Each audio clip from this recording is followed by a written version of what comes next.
పొంగులేటి శ్రీనివాసరెడ్డి గారు మరియు పొన్నం ప్రభాకర్ గారు మొన్న నా హుజురాబాద్ నియోజకవర్గంలో కమలాపూర్ మండలానికి డబుల్ బెడ్రూమ్ ఇల్లు ఓపెనింగ్కి రావడం జరిగింది. అసలు నేను ఒక్కటే అడుగుతా ఉన్నాను, గౌరవ మంత్రి అయిన పొంగులేటి శ్రీనివాసరెడ్డి గారిని సూటిగా ఒక ప్రశ్న అడగాలనుకుంటా ఉన్నాను. మీరు హౌసింగ్ మినిస్టర్గా ఆడికి డబుల్ బెడ్రూమ్ ఇల్లు కేసీఆర్ గారు కట్టించిన డబుల్ బెడ్రూమ్ ఇల్లుని మీరు పంచడానికి వస్తూ ఉన్నారన్నారు. ఓకే, సంతోషం, రాండి అని చెప్పినాను. నేను అసెంబ్లీలో ఆనాడు అసెంబ్లీలో మొన్న మార్చి పోయిన బడ్జెట్ సెషన్ అసెంబ్లీలో నేను హుజురాబాద్ నియోజకవర్గంలో కేసీఆర్ గారు కట్టించిన డబుల్ బెడ్రూమ్ ఇల్లు ఉన్నాయి, అవి పంచాలే అని నేను అసెంబ్లీలో అడిగితే పంచుతా అని చెప్పిండ్రు. చెప్పిన తర్వాత ఆడ మొత్తము కేసీఆర్ గారు కమలాపూర్ మండలం, కమలాపూర్ టౌన్లో, గూడూరులో, కమలాపూర్ టౌన్లో 302 ఇండ్లు, గూడూరులో 50 ఇండ్లు, మరిపెల్లిగూడెంలో 50 ఇండ్లు కేసీఆర్ గారు ఒక్కొక్క ఇంటికి 5,04,000 రూపాయలు శాంక్షన్ చేసి దాదాపు 20 కోట్ల రూపాయలు, సుమారు 20 కోట్ల రూపాయలు, 19 crores 85 lakhs వస్తుంది, సుమారు 20 కోట్ల రూపాయలుతో ఆడ డబుల్ బెడ్రూమ్ ఇల్లు కట్టించిన తర్వాత ఆడ ఇంకా చిన్న చిన్న పనులు కొన్ని, అవి కూడా కేసీఆర్ గారు ఒక్కొక్క ఇంటికి 1,25,000 రూపాయల చొప్పున ఇన్ఫ్రాస్ట్రక్చర్ కోసం కూడా ఆనాడు కేసీఆర్ గారు శాంక్షన్ చేసిండ్రు. అది టెండర్ స్టేజ్లో ఆగిపోయింది. ఇది నేను స్పష్టంగా పొంగులేటి శ్రీనివాసరెడ్డి గారికి అసెంబ్లీ సాక్షిగా నేను ఆయన దృష్టికి తీసుకురావడం జరిగింది. మరియు మీరు మంత్రిగా మీరు వస్తూ ఉన్నారు కదా, కేసీఆర్ గారు 20 కోట్ల రూపాయలు శాంక్షన్ చేసి ఇండ్లు కట్టించిండు, మరియు 1,25,000 రూపాయలు ఇన్ఫ్రాస్ట్రక్చర్కి శాంక్షన్ చేసిండు. మరి ఎక్కడ పని అక్కడ కాకుండానే మిమ్మల్ని రిక్వెస్ట్ చేసినాం ఆ రోజు, అక్కడ రోడ్స్ మరియు electricity, drainage, water system arrange చేసిన తర్వాత ఓపెనింగ్కి రాండి అని చెప్పినాం. మీరు ఆగా మేఘాల మీద వచ్చిర్రు. మీరు కనీసము 20 కోట్లు కేసీఆర్ గారు శాంక్షన్ చేసి డబుల్ బెడ్రూమ్ ఇల్లు కట్టిస్తే మీరు 20 రూపాయలన్నా మొన్న మీ ప్రభుత్వానికి కాంట్రిబ్యూషన్ దానిక ఉందా? 20 రూపాయలు ఖర్చు పెట్టినరా? అసలు ఎందుకు ఒక మంత్రి వస్తుంటే మీకు ఫోటోలు చూపిస్తానండి, మీరు చూడాలి.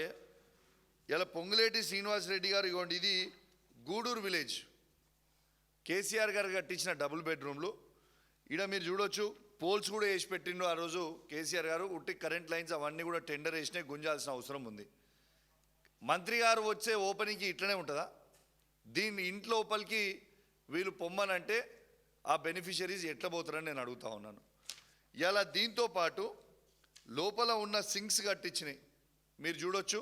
సింక్స్ ఇదే విధంగా ఉన్నాయి. ఒక మంత్రి వస్తే కనీసము సింక్ కూడా క్లీన్ చేయకుండా పరిస్థితిలో ఇలా ఈ ప్రభుత్వం ఉన్నది.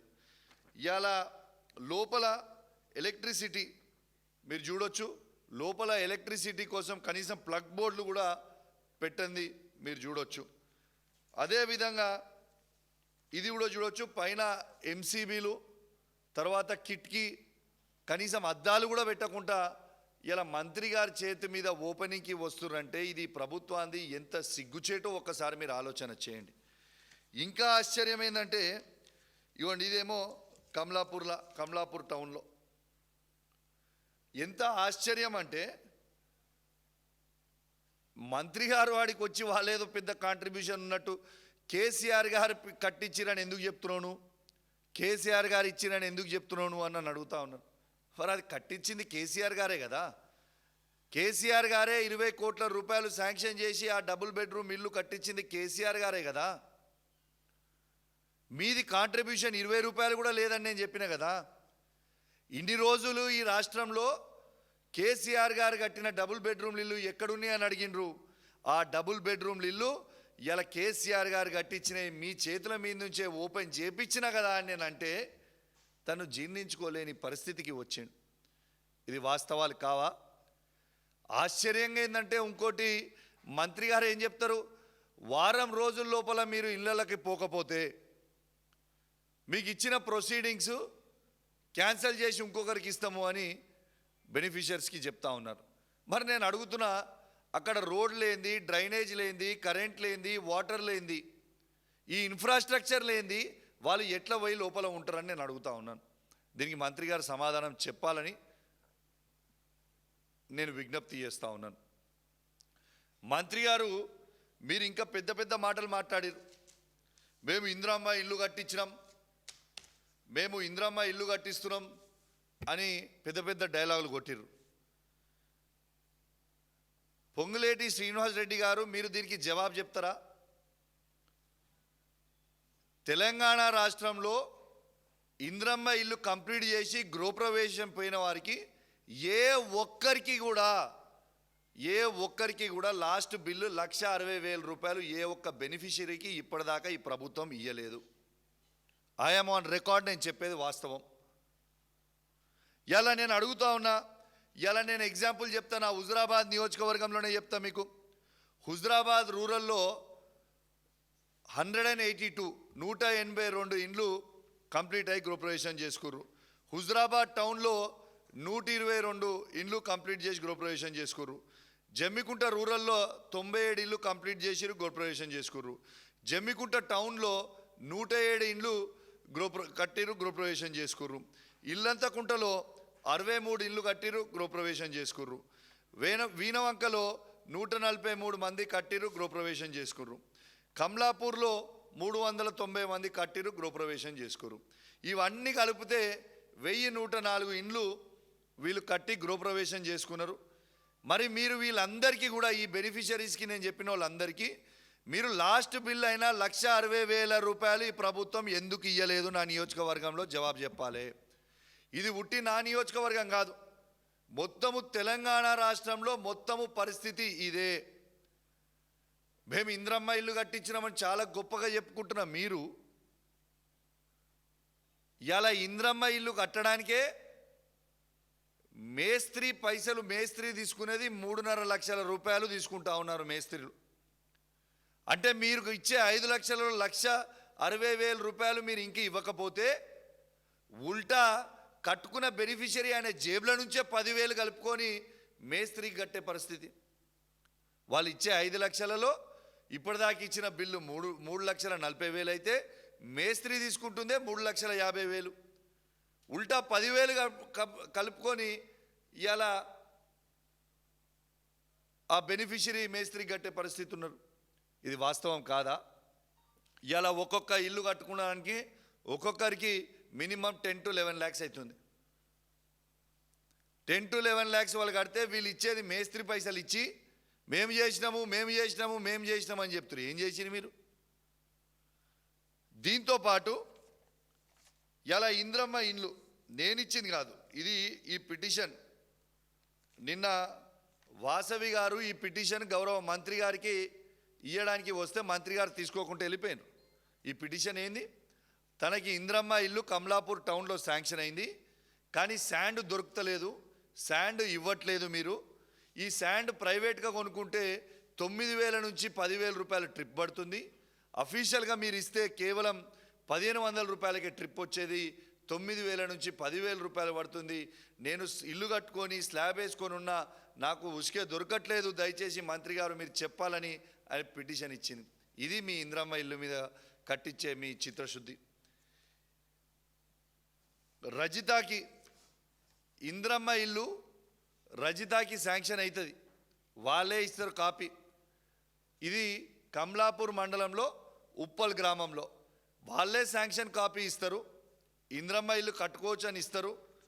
ఇలా వాళ్ళ ఇంటి ఫొటోస్ మీకు మొత్తం చూపిస్తున్నా. ఇగోండి, ఇందిరమ్మ ఇల్లుకి శాంక్షన్ అయింది, వాళ్ళు స్టార్ట్ చేసిర్రు, వాళ్ళు కట్టుకుంటున్నారు. ఇప్పటిదాకా ఒక్క రూపాయి కూడా ఆమెకి దాదాపు 3 లక్షల రూపాయలు బయట నుంచి అప్పు తెచ్చుకొని ఆమె ఇల్లు కట్టుకుంటే ఒక్క రూపాయి బిల్లు కూడా ఇవాళ రజిత గారికి మీరు ఇవ్వలేదు. నిన్న మీకు పిటిషన్ ఇవ్వడానికి రజిత గారు వస్తే మీరు పారిపోయే ప్రయత్నం చేసిండ్రు. ఇది వాస్తవం కాదా? ఇలా నిజాలు అడుగుతుంటే మీకు ఎందుకంటే అంత కోపం వస్తుంది? ఎస్, నా హుజురాబాద్ నియోజకవర్గంకి వచ్చినప్పుడు నేను అడిగిన డబుల్ బెడ్రూమ్ ఇల్లు సంబంధించినవి కంప్లీట్ చేయమని నేను అడిగిన. మీ 6 గ్యారెంటీలు మీరు ఇస్తామన్నారు, మీ 6 గ్యారెంటీలు ఏవైనా అని నేను అడిగిన. తాతలకి అవ్వల పక్షాన 2000 పెన్షన్ 4000 ఇస్తామన్నారు, ఎందుకు ఇయ్యలేదు ఇంకా అని నేను అడుగుతున్నాను అడిగిన. ఇలా కళ్యాణ్ లక్ష్మి కేసీఆర్ గారు ఇస్తున్న 1,116 రూపాయలు మాత్రమే ఇస్తున్నారు, మీరు ఇస్తా అన్న తులం బంగారం ఇంకా ఎందుకు ఇయ్యలేదని నేను అడిగిన. మా అక్క చెల్లెలకి మీరు 2,500 రూపాయలు ఇస్తామన్నారు, ఇంకా ఎందుకు ఇయ్యలేదని నేను అడిగిన. ఇంకా రైతు బంధు మీరు పూర్తిగా వేయలేదు, అవి కూడా ఎందుకు వేస్తలేరు? ఇంకా మీరు ఖచ్చితంగా అన్ని ఫసళ్ళకి వేయాలి కదా, ఎందుకు వేస్తలేరు అని అడిగిన. ఇవన్నీ అడిగితే అడగొద్దట, నువ్వు ఎట్లా అడుగుతావు అని అడుగుతున్నాను. పొంగులేటి శ్రీనివాసరెడ్డి గారు, మీ ఎజెండా చెప్పడానికి నేను అడిగి రాలే. నా హుజురాబాద్ నియోజకవర్గంలో నాకు ఓట్లేసిన 2,50,000 మంది నన్ను శాసనసభ్యునిగా ఎన్నుకున్న తర్వాత మీరిచ్చిన 6 గ్యారెంటీలు ఏమేనే అని నా ప్రజలు అడగమంటే, నా ప్రజల హుజురాబాద్ నియోజకవర్గ ప్రజల గొంతుగా ప్రజల పక్షాన అడగడానికే కదా నేను ఉన్నది. దానికి జవాబు చెప్తే చెప్పండి. మళ్ళా మంత్రి గారు ఎన్ని అబద్ధాలు చెప్పే ప్రయత్నం చేసిన స్టేజ్ మీద అంటే, ఇలా కేసీఆర్ గారు 8,21,000 కోట్ల రూపాయలని ఆర్థిక భారం అప్పులు చేసి వేసిండు తెలంగాణ రాష్ట్రం మీద అని అబద్ధాలు చెప్పే ప్రయత్నం పొంగులేటి శ్రీనివాసరెడ్డి గారు చేస్తే, నేను అక్కడ లేచి మీరు తప్పు చెప్తున్నారు సార్, ఇది కాంగ్రెస్ పార్టీ సభ కాదు, ఇది అఫీషియల్ మీటింగ్, మీరు నిజాలు చెప్పండి అని చెప్పిన. సిగ్గు లేకుండా అబద్ధాలు చెప్పొచ్చా? ఇలా మేం చెప్పిన లెక్క కాదు కదా. ఇలా కేంద్ర మంత్రి, కేంద్ర ఎంపీ, బీజేపీ పార్టీకి సంబంధించిన ఎంపీ రఘునందన్ రావు గారు పార్లమెంట్లో క్వశ్చన్ వేస్తే, అసలు తెలంగాణకి ఎంత అప్పులు ఉన్నాయని వాళ్ళు క్వశ్చన్ వేస్తే, ఇలా కేంద్ర ప్రభుత్వం ఇచ్చిన రిప్లై కదా 2,85,000 కోట్లు మాత్రమే ఉన్నాయని. మేము చెప్పింది కాదు కదా, ఇది కేంద్ర ప్రభుత్వం చెప్పింది కదా. ఆ 2,85,000 కోట్ల వారసత్వంగా 60,000 కోట్లు వారసత్వంగా మనము రాష్ట్రం విడిపోయినప్పుడు వచ్చిందని జవాబు చెప్పింది కేంద్రం కదా. మరియు ఇంకా సిగ్గు లేకుండా అబద్ధాలు చెప్పే ప్రయత్నం చేస్తుర్రు. ఇలా నేను ఆడ గట్టిగా అడిగి, మీరు ఎందుకు అబద్ధాలు చెప్తా ఉన్నారు, ఇట్లాంటి అబద్ధాలు చెప్పొద్దు అని నేను శ్రీనివాసరెడ్డి గారికి అడిగితే వారికి యమ కోపం వస్తూ ఉంది. కానీ శ్రీనివాసరెడ్డి గారు మీరు గుర్తుపెట్టుకోవాలా, మీరు పొంగులేటి శ్రీనివాసరెడ్డి అయితే నేను కౌశిక్ రెడ్డిని, అది మీరు గుర్తుపెట్టుకోండి. మీ డాగులకి ఇవి వేసేటోడు కౌశిక్ రెడ్డి భయపడేటోడు కాదు. మీరు అందరూ ఎవరైనా శాసనసభ్యులుగా కౌశిక్ రెడ్డిని అనుకోవచ్చు, కానీ కౌశిక్ రెడ్డి కేసీఆర్ దగ్గర ట్రైన్ అయిన శిష్యుని నేను, అది గుర్తుపెట్టుకోవాలి మీరు. బరాబర్ ప్రజల పక్షాన నిలబడతాం, బరాబర్ ప్రజల పక్షాన ప్రశ్నిస్తూనే ఉంటాం. ఇలా కౌశిక్ రెడ్డి మొదలు పెట్టొచ్చు, ఇంకొక 6 నెలల నుంచి సంవత్సరం అయితే ఇలా తెలంగాణ రాష్ట్రంలో మీరు ఏ ఊరికి పోయినా, ఏ గ్రామ పంచాయతీకి పోయినా, ఏ మండల హెడ్ క్వార్టర్ పోయినా, ఏ నియోజకవర్గం పోయినా ఖచ్చితంగా ప్రజలే మీకు తిరగబడి మిమ్మల్ని ప్రశ్నలు అడుగుతారు అనే విషయం మీరు మర్చిపోకండి అని చెప్పి ఈ సందర్భంగా ఇలా పొంగులేటి శ్రీనివాసరెడ్డి గారికి మరియు రేవంత్ రెడ్డి గారికి ఇద్దరికీ కూడా నేను చెప్తా ఉన్నాను. ఇలా బాంబులు పెడతాం, బాంబులు వెళ్తే అని 3 సంవత్సరాల నుంచి చెప్తా ఉన్నాను. ఇంకొక నవంబర్ వస్తే 3 సంవత్సరాలు అయిపోతాయి. ఇంకా నీ బాంబులు ఎప్పుడు వెళ్తే? ప్రజలే నీ కింద బాంబు పెట్టి నేను వేల్చేటట్టున్నారు. ఆ పరిస్థితి ఉన్నది ఇప్పుడు. కాబట్టి పెద్ద పెద్ద మాటలు మాట్లాడు బంద్ చేసి, ఇవాళ మీరు చేస్తా అన్న 6 గ్యారెంటీలు, మీరు ఇస్తా అన్న 420 హామీలని ఇవాళ మీరు ఖచ్చితంగా ప్రజలకి జవాబు చెప్పాల్సిన అవసరం ఉన్నది. ఖచ్చితంగా మీరు ఏవైతే చెప్పిరో అవి ఇంప్లిమెంట్ చెయ్యాలి. చెయ్యకపోతే మేము ఖచ్చితంగా ప్రశ్నిస్తూనే ఉంటాం మిమ్మల్ని. లేదు నువ్వు 8,21,000 కోట్ల అప్పుని అని అబద్ధాల ప్రచారం ఆడుతున్నావు కదా, నీకు దమ్ముంటే అసెంబ్లీలో చర్చ పెట్టు. మళ్ళా మా తరఫు నుంచి మా నాయకుడైన హరీష్ రావు గారు మీకు ఎన్నోసారి క్లారిఫికేషన్ ఇచ్చిండు అసెంబ్లీలో. ఇవాళ కూడా మళ్ళీ మా హరీష్ రావు గారు మా పార్టీ పక్షాన నిలబడి మీకు మాట్లాడతాడు. నీకు దమ్ముందా? అసలు నీకు సబ్జెక్ట్ ఉన్నదా? సబ్జెక్ట్ లేదు, ఏమీ లేదు, అంత డొల్లా. డబ్బు అహంకారం ఎంత పెరిగిపోయిందంటే ఇలా నేనేదో డబ్బులుంటే నాకేదో అధికారం ఉంటే ఈ రాష్ట్రంలో నేను ఏం చేసినా నడుస్తుంది అని అనుకుంటున్నాను. కానీ పొంగులేటి శ్రీనివాసరెడ్డి గారు everyday is not a Sunday, గుర్తుపెట్టుకోండి. ఇలా నువ్వు ఇలా ఏందో పెద్ద కాంగ్రెస్ పార్టీ జెండా మోసి ఇలా మొత్తం నీ పుట్టుకలు కాంగ్రెస్ పార్టీ అన్నట్టు నువ్వు మాట్లాడుతూ ఉన్నావు.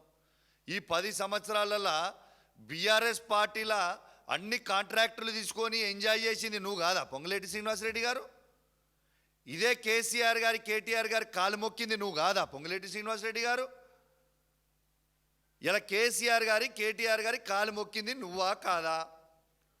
ఇలా వారి కాలు మొక్కిన తర్వాత వారి దగ్గర మొత్తము పనులు చేసుకొని ఇలా వాళ్ళని వెన్నుపోటు పొడిచి ఇలా మీరందరూ కూడా ఏందో పెద్ద మేము హీరోలం అని చెప్తా ఉన్నారు. ఇలా కేసీఆర్ గారి పుణ్యాన కేటీఆర్ గారి పుణ్యాన నువ్వు అంత పెద్దగా అయినావు ఇవాళ, లేకుంటే నీ పరిస్థితి ఏంది? ఇలా వాళ్ళనే నువ్వు తిడుతున్నావు. మనసు సాక్షిగా వాస్తవంగా తిన్నింటి వాసాలని నువ్వు లెక్క పెట్టకు పొంగులేటి శ్రీనివాసరెడ్డి గారని నేను అడుగుతా ఉన్నాను. కాంగ్రెస్ పార్టీ అస్సలున్న కాంగ్రెస్ పార్టీలు ఉన్న వాళ్ళు అందరినీ పక్కకు పెట్టిరు. ఈ దొంగ కాంగ్రెస్ ఉన్న వాళ్ళు అందరూ మాట్లాడుతూ ఉన్నారు. ఇది ఆశ్చర్యంగా ఉన్నది. అసలున్న కాంగ్రెస్ వాళ్ళు ఉత్తమ్ కుమార్ రెడ్డి గారు, శ్రీధర్ బాబు గారు, పొన్నం ప్రభాకర్ గారు, దామోదర్ రాజ్ నరసింహ గారు, కోమటిరెడ్డి వెంకటరెడ్డి గారు, కోమటిరెడ్డి రాజగోపాల్ రెడ్డి గారు, ఎవరైతే అందరూ జెండాలు మోచిరో వాళ్ళందరినీ పక్కకు పెట్టిరు. ఇంకా ఎంతో మంది చిన్న చిన్న కార్యకర్తలు, వాస్తవంగా కాంగ్రెస్ పార్టీలో ఉన్న చిన్న చిన్న కార్యకర్తలు ఎంతోమంది జెండా మోసి 10 సంవత్సరాలు వాళ్ళు ఎంతోమంది ఉన్నారు. కానీ పాపం వాళ్ళని ఎవరు దేక్తలేరు. గద్దలు వచ్చినట్టు వచ్చి కూర్చొని రేవంత్ రెడ్డి గారు, పొంగులేటి శ్రీనివాసరెడ్డి గారు వాళ్ళు ఇష్ట రాజ్యం చేస్తూ ఉన్నారు. కానీ ప్రతి కాంగ్రెస్ పార్టీ కార్యకర్త ఇలా రాహుల్ గాంధీ గారు, సోనియా గాంధీ గారు, ప్రియాంక గాంధీ గారు ఆలోచించుకోవాలి. ఇలా ఈ తెలంగాణ రాష్ట్రంలో శాశ్వతంగా కాంగ్రెస్ పార్టీని బొందబెడతా ఉన్నారు వీళ్ళిద్దరు కలిసి. మీరు అది గుర్తు పెట్టుకోండి అని మీకు విజ్ఞప్తి చేస్తూ ఉన్నాను. మీరు ఇంకా ఏదున్నా మీ టైం 2 సంవత్సరాలే. ఈ 2 సంవత్సరాల తర్వాత మీ కాంగ్రెస్ పార్టీ తెలంగాణ రాష్ట్రంలో ఆంధ్రప్రదేశ్లో ఏ విధంగా తుడుచుకపోయిందో అదే విధంగా తెలంగాణలో తుడుచుకోబోతుంది. ఇది వాస్తవం నేను చెప్పేది అని తెలియజేస్తూ, పొంగులేటి శ్రీనివాసరెడ్డి గారు మరియు నిన్న మీరు కమలాపూర్లో పట్టాలు పంచిపోయినరు, మరి కేవలం 5గురికే ఇచ్చిర్రు. మరి తత్తిమోళ్ళందరికీ మీరు ఫైనల్ చేసిన లిస్టు పట్టాలు మీరు ఇప్పటిదాకా మళ్ళీ బెనిఫిషరీస్కి ఎందుకు ఇవ్వలేదు? మరి ఉల్టా ప్రచారం ఏం చేస్తున్నారు? కౌశిక్ రెడ్డి ఆపమన్నాడని ప్రచారం చేస్తున్నారు. నేను ఎవ్వరికి కూడా పట్టాలు ఆపమని చెప్పలేదు. మీరు సెలెక్ట్ చేసిన 394 మందిలో వారందరికీ వెంటనే వాళ్ళకి పట్టాలు ఇచ్చేయాలి, ఇమీడియట్గా పట్టాలు ఇచ్చేయాలి. ఆ డబుల్ బెడ్రూమ్ ఇల్లు ఏవైతే కేసీఆర్ గారు కట్టించిండ్రో అక్కడ ఉన్న కరెంటు, వాటరు, రోడ్, డ్రైనేజ్ ఒక్కటి వాళ్ళ ఫెసిలిటీస్ కల్పియాలి. అది కూడా కేసీఆర్ గారు 1,25,000 ఒక్కొక్క ఇంటికి శాంక్షన్ చేసి ఉన్నాడు. సో అవి టెండర్ కాల్ ఫార్ చేస్తే ఆ ఇన్ఫ్రాస్ట్రక్చర్ కూడా మొత్తం అయిపోతుంది. ఇలా వాళ్ళు వెంటనే లోపలికి పోయే ఆస్కారం ఉంటుంది. కాబట్టి మీరు వెంటనే వారికి చేయాలి. ఇప్పుడు మీరు వచ్చిండ్రు, ఓపెన్ చేసి పోయినరు. మీరు గిట్ట చేయకపోతే, మీ పనులు స్టార్ట్ కాకపోతే ఖచ్చితంగా ఉన్న ప్రతి బెనిఫిషియరీని తీసుకొని కమలాపూర్కి, గూడూరులో, మరిపల్లిగూడెంలో బరాబర్ ఆ బెనిఫిషరీస్ని తీసుకొని మల్లాడికి పోతను పొంగులేటి శ్రీనివాసరెడ్డి గారు మీరు జవాబు చెప్పాల్సిన అవసరం ఉంటుంది అని పొంగులేటి శ్రీనివాసరెడ్డి గారికి తెలియజేస్తూ సెలవు తీసుకుంటా ఉన్నాను. జై తెలంగాణ, జై కేసీఆర్.